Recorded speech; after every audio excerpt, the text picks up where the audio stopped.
por mais uma oportunidade que nos é concedido de falar da sua palavra. Eu quero louvar a Deus por mais uma oportunidade.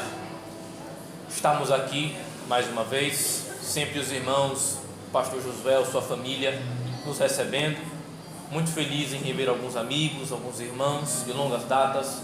Que Deus os abençoe. A irmã Renata, a liderança dos adolescentes, que Deus abençoe. Que Deus possa continuar abençoando essa liderança esse ano, dando força, dando graça, porque sabemos que dirigir um grupo não é fácil, dirigir, principalmente adolescentes, não é fácil, mas quem chama também garante a vitória na batalha. Deus continue abençoando a todos vocês. A minha esposa me acompanha, Deus abençoe. O presente que Deus me deu, se a gente não honrar a esposa, então não vai dar para honrar a Deus, né, irmão? Que Deus continue abençoando, e nós somos carentes das orações dos irmãos. João capítulo 14, quando se encontraram, digam amém. Amém. Versículo 16: E eu rogarei ao Pai, e Ele vos dará outro Consolador, a fim de que esteja para sempre convosco, o Espírito da verdade, que o mundo não pode receber, porque não o vê, nem o conhece. Vós o conheceis, porque Ele habita convosco e estará em vós. Versículo 18: Não vos deixarei órfãos, voltarei para vós outros. Não vos deixarei órfãos, voltarei para vós outros.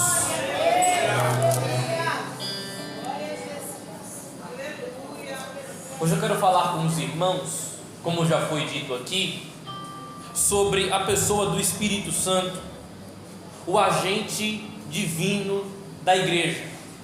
Eu não sei se você já percebeu, mas ele já se encontra, já atuou, já se fez presente e vai continuar fazendo mais coisas grandes no nosso meio.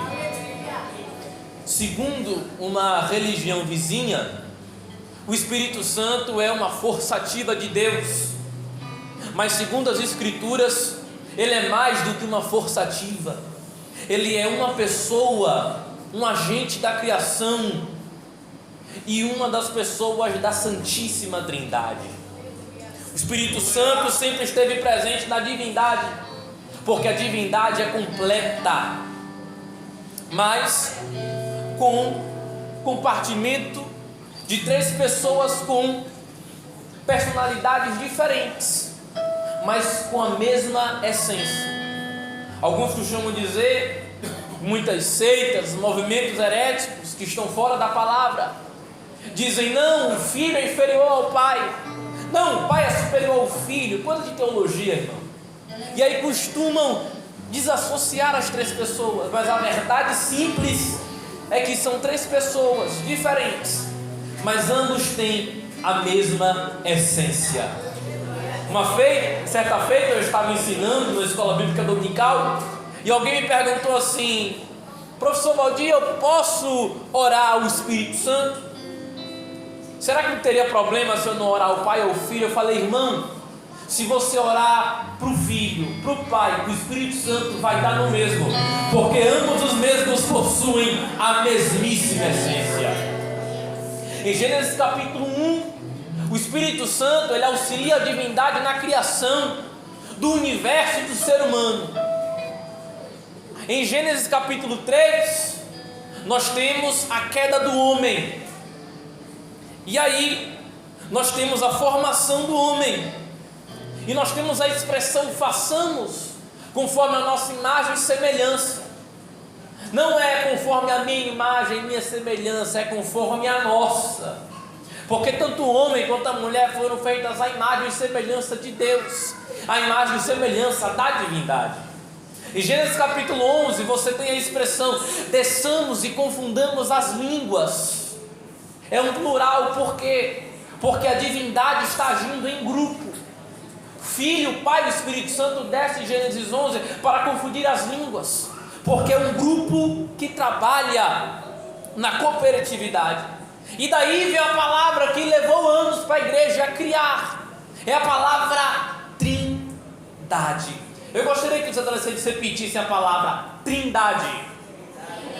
De novo. Trindade. E aí nós temos o Espírito Santo no Antigo Testamento. As passagens que eu citei agora e outras passagens do Antigo Testamento denotam a presença cooperativa das 3 pessoas agindo e relacionando com a humanidade. E é importante frisar que o homem no Antigo Testamento, principalmente com o Espírito Santo, não se relacionava da mesma forma que se passou a se relacionar como no Novo Testamento. Em uma época em que Cristo ainda não tinha vindo em carne para morrer pelos pecados e restaurar a comunhão e a intimidade com os homens, o Espírito Santo ele apenas vinha sobre porção, como porção. Ele não encheu os homens e ficava neles, como nós vemos em Atos dos Apóstolos, como nós vemos em episódios da igreja de Atos.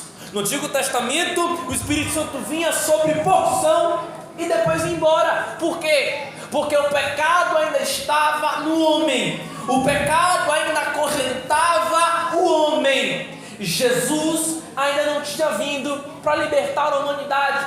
É por isso que versículos como Juízes 14, e o Espírito Santo se apoderou sobre Sansão.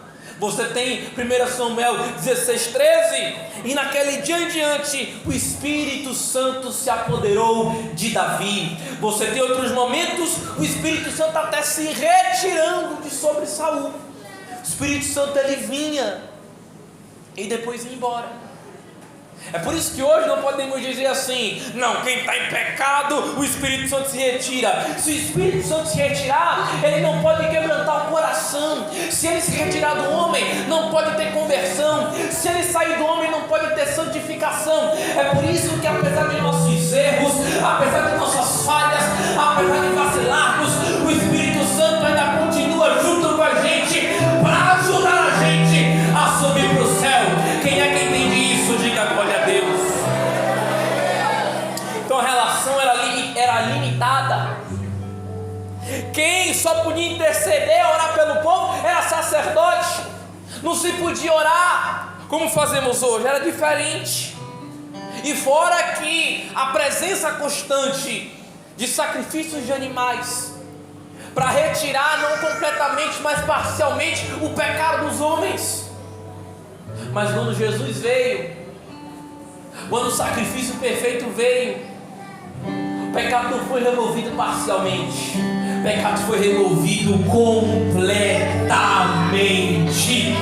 Hebreus capítulo 10, versículo 14: por meio de um único sacrifício, ele aperfeiçoou para sempre aqueles que estão sendo santificados. É a igreja do Senhor. E aí depois disso tudo, você tem agora no Novo Testamento o Espírito Santo agindo.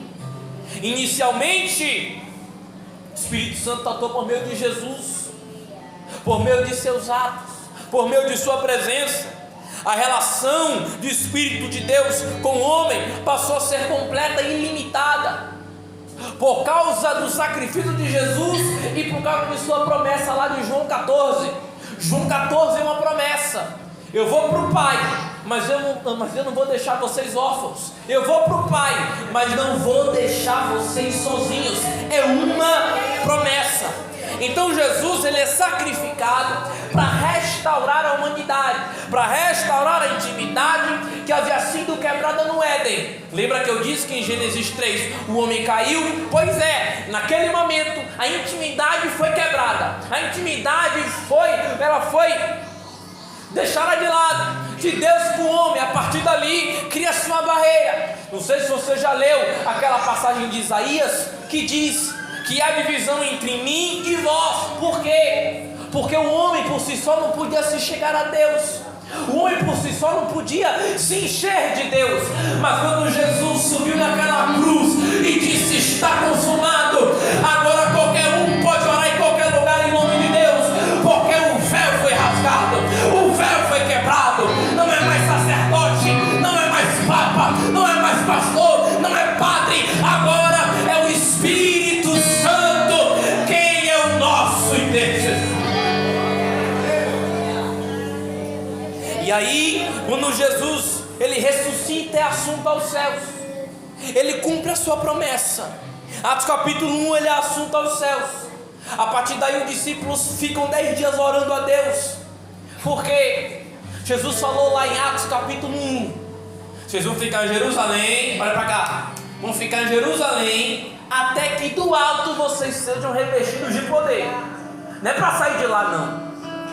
Fique em Jerusalém até ser revestido. Você percebe que é uma ordem que eles pouco cumprem, porque eles ficam em Jerusalém até o capítulo 7. Quando o bicho pega, quando Estevão morre, aí todo mundo começa a ir embora, começa a ir para outras províncias. Então você percebe que a promessa, a ordem de Jesus era: fiquem em Jerusalém até que do alto sejais revestidos de poder. E depois daí, Jesus, vou fazer o quê? É para ficar preso no banco da igreja 30 anos? Não. É para falar em línguas para parecer mais espiritual? Não. É para quebrar tudo no culto? Não. É para ser minhas testemunhas, tanto em Jerusalém, Samaria e até os confins da terra. Só quem é testemunha, levanta a mão. Só quem é testemunha de Jesus, levante a mão e adore a Ele. E aí eles terminam de orar. Entra Atos capítulo 2. O que acontece lá não é um retetezinho, não. O que acontece em Atos 2 não é entretenimento. O que acontece em Atos 2 não é um avivamento disfarçado de coisa passageira, não. O que acontece em Atos 2 é algo permanente e que ficou selado na história da igreja. É o selo. A Bíblia diz que em Atos 2 eles passam a ser cheios do Espírito Santo. Eles recebem o selo, eles são batizados com o Espírito Santo de Deus.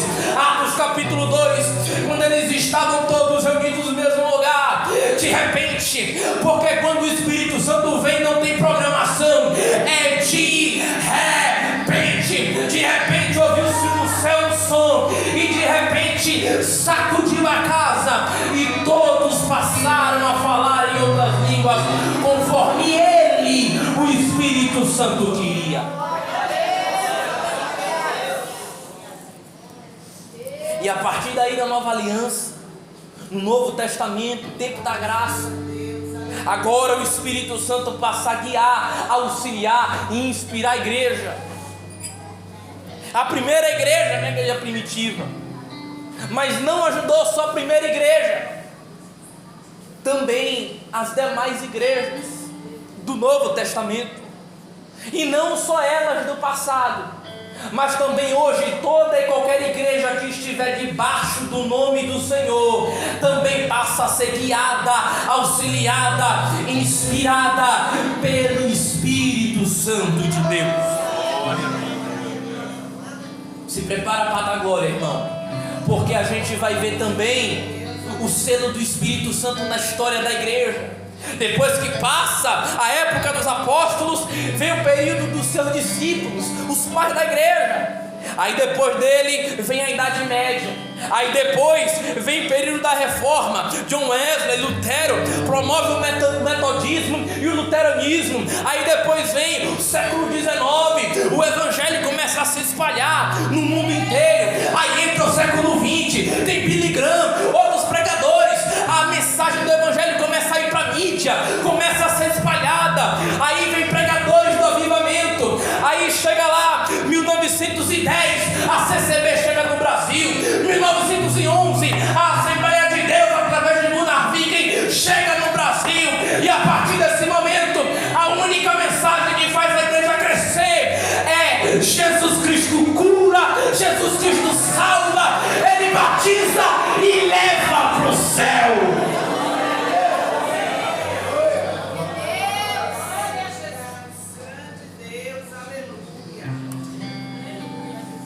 O Espírito Santo não parou de atuar. Ele sempre esteve presente na história. Hoje você tem aí os sensacionistas. Você abre o TikTok, você abre o Instagram, aí tem os calvinistas de internet. Só porque fez o curso de teologia do Facebook, o cara se acha um teólogo. E agora, depois da inteligência artificial, todo mundo quer virar teólogo agora. E aí começa a discordar dos dons. E aí começa a dizer: não, esse negócio de que Deus fala, isso aí é coisa do passado. Não, esse negócio de dom, isso aí é tempo dos apóstolos. Mas o Espírito Santo nunca deixou de atuar na história da igreja. O Espírito Santo, ele nunca deixou de operar. Ele nunca esteve doente, nunca esteve ausente. Ele não tem data de nascimento, data de óbito, não tem. O Espírito Santo sempre esteve ativo na movimentação da igreja. Ele dá dom, ele consola, ele instrui na palavra, ele levanta, ele ergue, ele exorta, ele encoraja, separa missionário, ele unge pastor, dá unção para pregador. Ele faz porque a igreja é movida por ele. Só quem é movido por ele, levante a mão.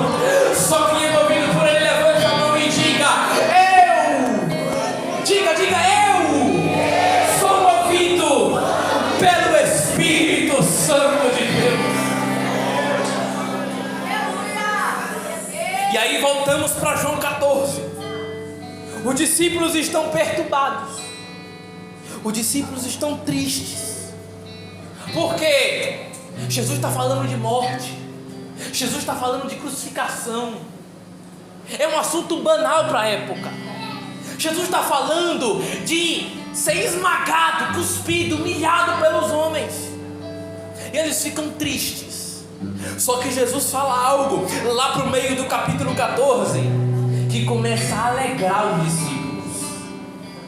Pedro todo impulsivo começa a dizer: rapaz, esse negócio de crucificação aí, isso aí não vai dar certo não. Aí quando Jesus começa a falar sobre Consolador, que vai vir outro no lugar dele, quando Jesus começa a dizer que depois da morte ele vai ressuscitar, vai se assunto aos céus, vai conceder poder, não vai deixar eles sozinhos, Pedro começa a ouvir dizer: rapaz, a história está mudando, parece que tem esperança. Aí Jesus conclui: não vos deixarei órfãos, mandarei um Consolador no meu lugar.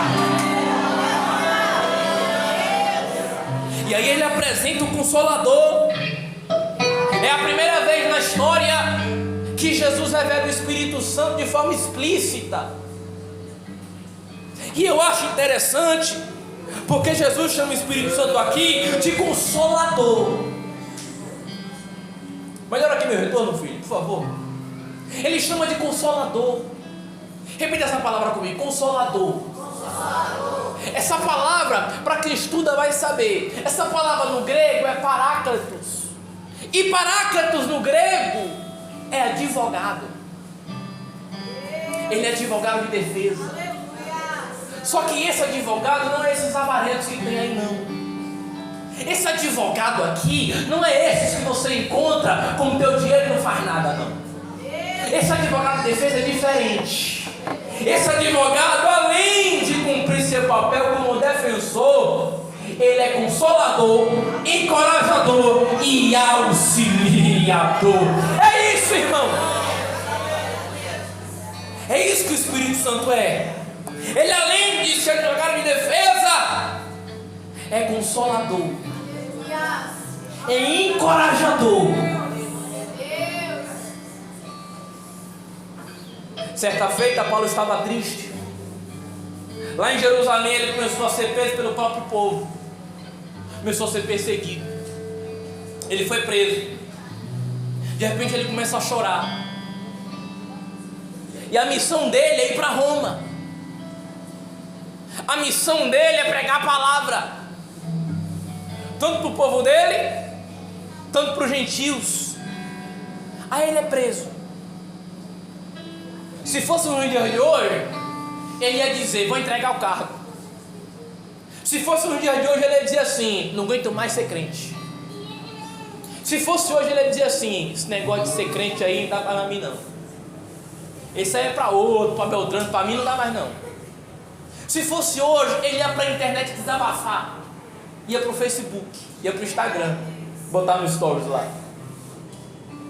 Mas ao contrário disso, ele espera em Deus. De repente o texto diz em Atos que Jesus aparece para ele na prisão e diz: não temas. E ele conclui: da mesma forma que você deu testemunho de mim aqui em Jerusalém, é necessário que se faça em Roma. Sabe o que é isso? É Jesus confirmando o ministério de Paulo. É Jesus confirmando a trajetória de Paulo. É Jesus confirmando a jornada, a caminhada. Quando parecia difícil, quando vier vontade de entregar o carro, de chutar o pau da barraca, quando vier vontade de se trancar no quarto, entrar em depressão, não esquenta não. Espera só a presença de Jesus chegar lá, porque ele vai chegar lá e vai dizer o que falou para Paulo: não temas, não temas, não temas.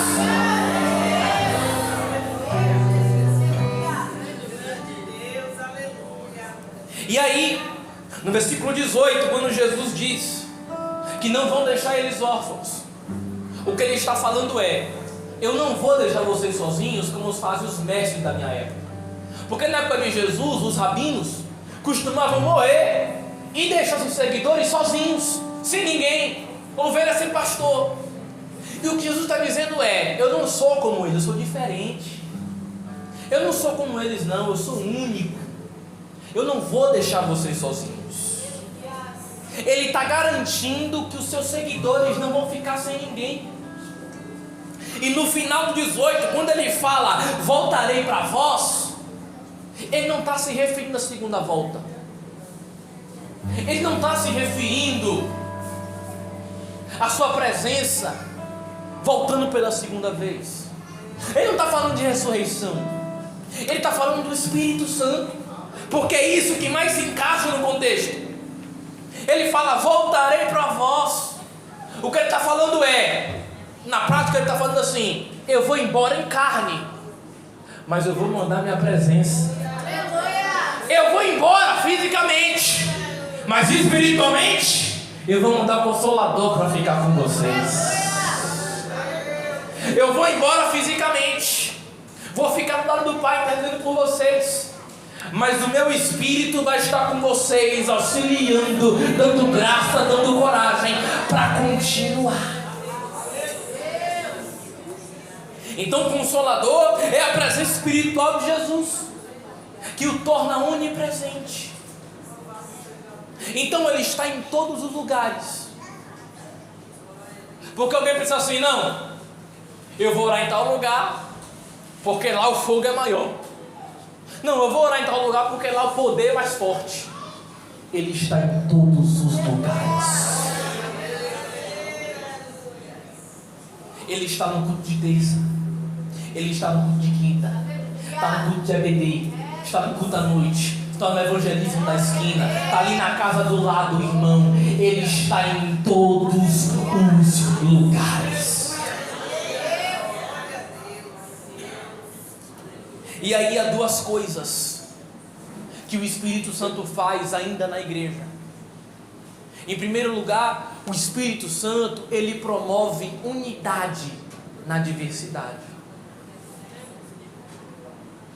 Ele promove unidade na dificuldade. Isso é algo que ele fez na igreja primitiva e é algo que ainda faz até o dia de hoje. Ele promove união em tempos difíceis. Ele promove unidade. Promove o quê? Unidade. Promove o quê? Em tempos de diversidade. Em tempos de diversidade. Em um mundo tão perturbado, em um mundo tão barulhento, em um mundo tão áspero, tão nojento, mesmo assim o Espírito Santo traz unidade para a igreja. Mesmo a gente em meio a festas tão nojentas, mesmo assim, nós sendo perseguidos, nossa fé sendo atacada, o Espírito Santo promove unidade. Sabe como? Ele faz a gente pegar na mão do outro e dizer: tá difícil, mas vamos chegar em casa. O negócio tá estreito, mas a gente vai chegar na Nova Jerusalém. É isso que ele faz. Ele promove união entre os irmãos. É por isso que a gente não pode se separar por causa de bobagem. É por isso que a gente não pode se separar por causa de besteira. Hoje trocaram a paz do Senhor pela frase: você é calvinista ou arminiano? Você é assembleano ou é batista ou é presbiteriano? São detalhes que mais nos dividem do que nos unem. Por quê? Todo mundo crê no mesmo Deus. Crê em Jesus? Creio. Que ele vai para o céu? Vai. Ele morreu por você? Sim. Então pronto. Nós precisamos nos unir. E eu vou dizer algo sério aqui, só quem tem visão vai entender. Esse ano de 2026 não está para brincadeira. Porque o mundo está sendo provado. O mundo passa por uma grande tribulação e vem coisas piores. Se você achou fevereiro ruim, aguarde. E a igreja tem que estar unida, preparada no sangue de Jesus. Não é tempo mais para brincadeira, irmão. Não é tempo mais de brincar com Deus, de brincar com o Evangelho, de brincar com a palavra. É tempo de se apegar com Deus. É tempo de dizer: Jesus, está difícil, mas eu não solto a tua mão. É tempo de dizer assim: não, meu irmão, não tem problema, está difícil, não se preocupa, eu oro por você, você ora por mim, eu jejuo por você, você jejua por mim, e assim juntos nós vamos para o céu. É isso que o Espírito Santo quer, é isso que ele faz. Nós precisamos dessa união. Ele nos ajuda a ficarmos fortalecidos. Porque muitos, quando as coisas começam a apertar, corre para os homens, corre para o sistema, corre para o amigo ou para a amiga do Instagram. Aí faz uma ligação de 2 horas. E o Espírito Santo no quarto esperando. Estou esperando aqui, viu? Você está pensando que ele pode resolver o seu problema? Você está pensando que ele pode te dar força que eu te dou? Você está pensando que ele pode te dar inspiração, motivação, a energia que você precisa? Só o Espírito Santo é capaz de renovar as nossas forças. Só o Espírito Santo é capaz de recuperar as nossas energias. Quem é que crê? Só quem entende disso vai levantar a mão. Só quem entende a necessidade da renovação vai entender, vai glorificar, porque nós precisamos dele. A igreja precisa dele. Dependo dele, você depende dele, todo mundo depende da renovação de Deus.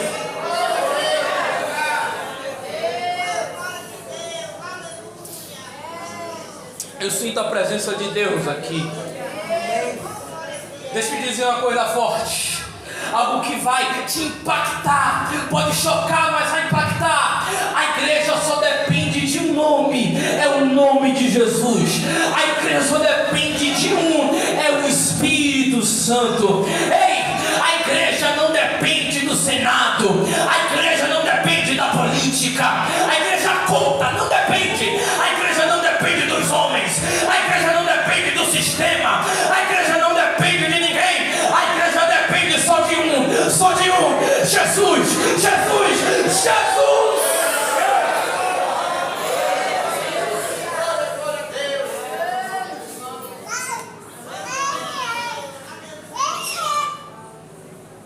Eu sinto a presença de Deus aqui. Deus está falando: eu quero que você dependa de mim. O Espírito Santo está dizendo a alguém: eu quero que você dependa de mim. O Espírito Santo não quer que você dependa dos homens, porque às vezes aquele que diz amigo não é. Há aqueles que se dizem amigos, chegados e não são. Mas tem uma pessoa que vai estar contigo quando o gás acabar, é Jesus. Vai ter uma pessoa que vai estar do teu lado quando todos fecharem as portas. Vai ter uma porta que ele vai abrir, e essa ninguém fecha. É a porta que o Espírito Santo abre. E a segunda coisa que o Espírito Santo ainda faz na igreja, o Espírito Santo nos santifica. Nós temos dois tipos de santidade. Olha para mim, já estou encerrando. Nós temos dois tipos de santidade: santidade posicional e processual. Qual é a primeira? Posicional, bora. E a segunda? Processual. Na posicional é quando eu me torno filho de Deus, e por selo, por conversão, me torno santo. Paulo, quando escrevia, dizia: aos santos que estão em, aos santos que estão em. E na santidade processual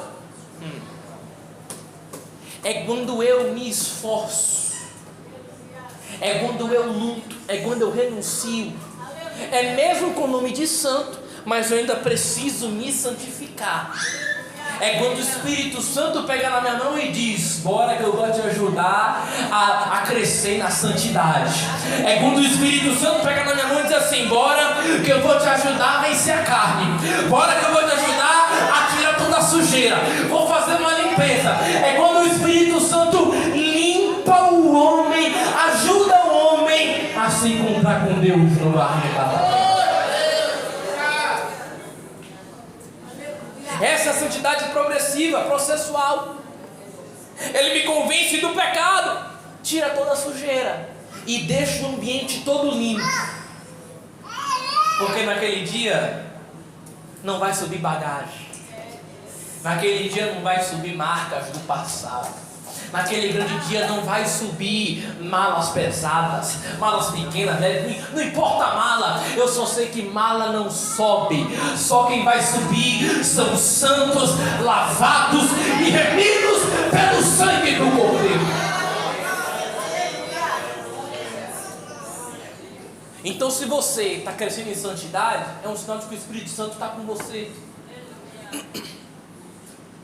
É sinal de que você está lutando para chegar no céu.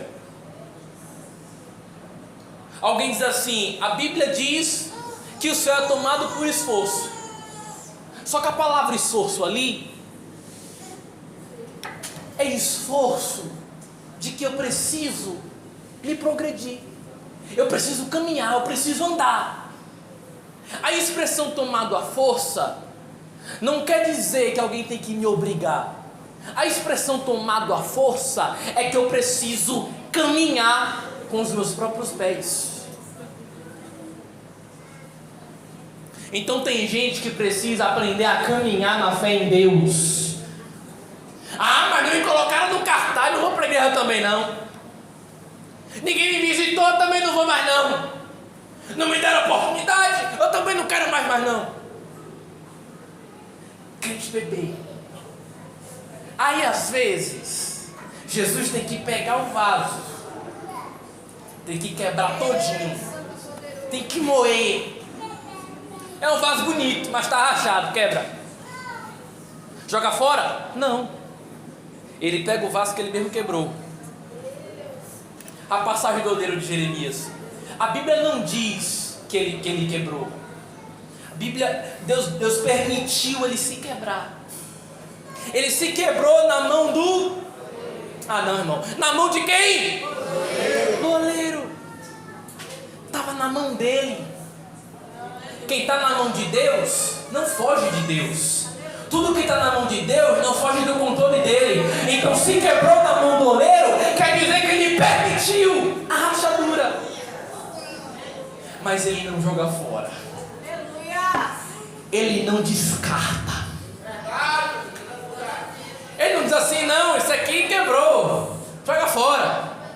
Nós compramos na Shopee lá. Não, irmão. Ele pega o vaso que ele mesmo quebrou e diz: vou fazer de novo.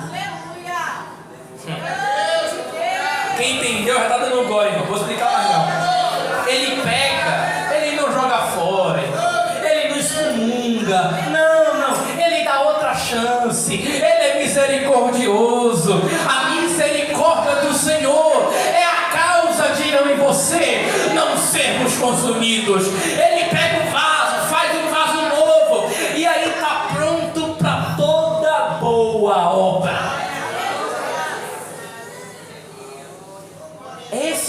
segredo da santidade.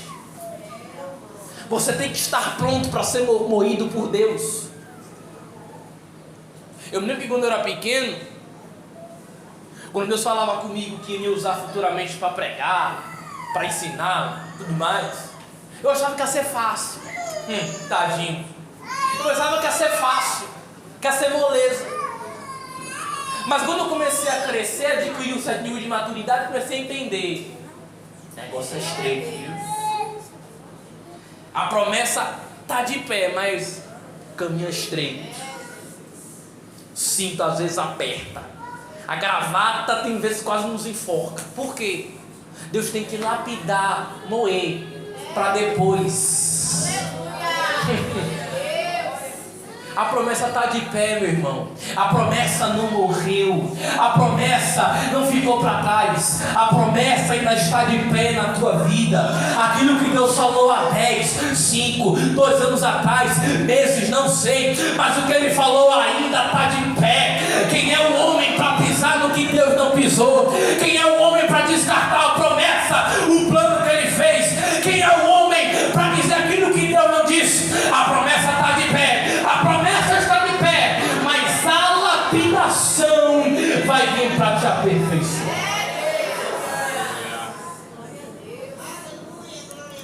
Então não tem força maior do que a força do Espírito Santo. Estamos precisando do poder de Deus ultimamente. Muitos estão tão envolvidos com técnicas, pirotecnia, movimento, entretenimento, mas isso não vem do alto. Nós precisamos ficar encharcados no poder de Deus. Estamos precisando de um mover do alto, um mover grandioso. Alguns dizem assim, eu não concordo, mas alguns dizem, estamos vivendo um grande avivamento. Ainda não estamos vivendo um grande avivamento. Avivamento é arrependimento. Avivamento é mover, é poder. Poder que faz eu mudar de vida. Poder que faz eu ser transformado. Poder esse que eu mudo meu estilo de vida. E nós estamos precisando desse mover de Deus. Nós estamos precisando desse poder. Nós estamos ficando desanimados. Estamos como os discípulos de João 14. Estamos ficando desanimados. Estamos ficando tristes. Mas deixa eu te dizer um negócio que vai te reestruturar. Deus, Ele quer te encharcar do poder dEle. Porque no dia que vier o dia mau, no dia que vier a aprovação, você vai estar pronto para ficar de pé. O inimigo tentou uma, tentou duas, tentou 3 vezes e não conseguiu. Aí ele vai questionar e você vai responder: é porque eu estou de pé, porque a graça me encheu, o poder me encheu, o poder de Deus me fortaleceu e hoje eu estou de pé. Se eu cheguei até aqui é porque o Senhor me sustentou. Se nós chegamos até aqui é porque a mão de Deus nos ajudou.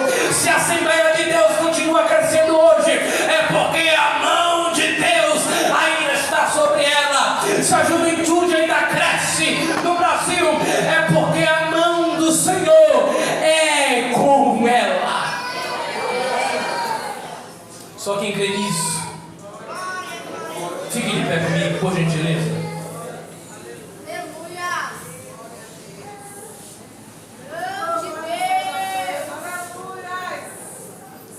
Nesse momento, eu quero que todos vocês coloquem a mão no seu coração, principalmente adolescentes. Fechem seus olhos. Eu vou pedir para toda a igreja orar, estender as mãos para os adolescentes. Eu vou pedir para a liderança também, se puder, colocar a mão na cabeça deles, porque nós vamos fazer um clamor agora. Nós vamos fazer uma oração. Vamos fazer um clamor, uma súplica. Nós vamos pedir para Deus renovar, revestir as nossas forças. Nós vamos orar a Deus para que Deus guarde a mocidade. Vamos orar pedindo a Deus para que Ele guarde a juventude do mal, desse sistema maligno, desse sistema podre, desse sistema que não quer saber de Deus e que quer dominar a mocidade, quer dominar a juventude. Mas em nome de Jesus não vai. Em nome de Jesus não vai conseguir. Pode clamar, irmão, pode orar. Ah, pregador, estou fraco, não tem problema. Pode orar fraco, que Ele vai te sustentar aí agora. Ah, pregador, mas eu não estou com muita força, não. Não tem problema. Pode abrir a boca e levantar a mão, que com as poucas forças que você tem, com as poucas energias que você tem, Ele vai renovar você. Ele vai te dar novas energias. Ele vai te dar forças para você continuar. Senhor meu Deus, eu oro agora, Pai.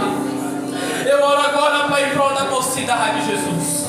Eu oro agora, Pai, em prol dessa juventude, Pai. Eu oro, Senhor, em prol, Pai, do teu povo em geral. Senhor, nós estamos aqui por brincadeira, nós estamos aqui de qualquer maneira. Senhor, a liderança não se incomodou. O Senhor não incomodou a liderança para colocar esse tema em vão. Senhor, o Senhor não me trouxe até aqui em vão. O Senhor não reuniu o teu povo aqui em vão. Eu creio que o Senhor tem um propósito. O Senhor vai fazer algo, Pai, como sinal de que o Senhor está aqui nesse momento. Dá um sinal aí agora, Deus. Nos dá um sinal aí nesse momento, Senhor, como sinal de que o Senhor falou por essa palavra. Nos dá um sinal do que eu vou ver agora. Oh, Senhor, impõe, Pai, as tuas mãos poderosas em cada coração, em cada mente, em cada psicológico. Espírito Santo de Deus, os dons do Espírito não cessaram. Recebe aí agora batismo com o Espírito Santo. Recebe aí dom de línguas. Você, crente que parou de falar em línguas, vai voltar a falar agora. Vai voltar a falar agora. Deixa Deus te usar. Deixa Deus encher seu coração. Deixa Deus fazer aquilo que Ele fez em Atos 2. Oh, Espírito Santo de Deus. Deus está entrando na mente agora. Aleluia. Glória, glória, glória a Deus. Glória, glória, glória, glória a Deus. Aleluia. Glória, glória, glória a Deus. Vai tomando a primazia aí, Senhor. Vai tomando primazia, Jesus. Vai tomando controle aí, Pai. Senhor, vai tomando primazia, Jesus. Vai tomando a direção, Senhor. O Senhor não perdeu a direção. O Senhor não perdeu o controle. O Senhor é poderoso na batalha. Meu Pai, vai aquietando os ânimos. Vai tomando direção dos corações. Oh, Senhor, vai entrando aí nas mentes. Entra aí, Pai, no coração dos jovens. Vai renovando os meus irmãos. Nos dá força, Pai, para continuar nesse ano de 2026. Nos dá força, Pai, para continuar vencendo no nome de Jesus. No nome de Jesus. O sangue de Jesus tem poder. O sangue de Jesus tem poder. O sangue de Jesus tem todo o poder. Recebe a bênção aí no nome de Jesus.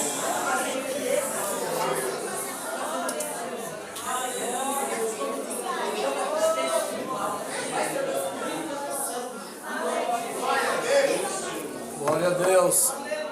Meus amados irmãos, nós vamos fazer a nossa oração de encerramento, aproveitando ainda perto dessa iluminação provisória. Com muito cuidado nós vamos encerrar. Vou continuar orando. Amém? Glória a Deus. Querido Pai, nós te louvamos, Senhor, agradecemos pelo povo, Senhor. Pai, quero te pedir que permaneça com as tuas mãos estendidas sobre a tua igreja, guardando a tua igreja. Pai, nos levando em paz para os nossos lares. É o pedido que nós fazemos em nome do teu Filho Jesus, Senhor, e te agradecemos. Amém. a graça de nosso Senhor Jesus Cristo, o grande amor de Deus nosso Pai e as consolações do Espírito Santo permaneça com toda a igreja e todos digam amém. Certamente que a bondade e a misericórdia me seguirão todos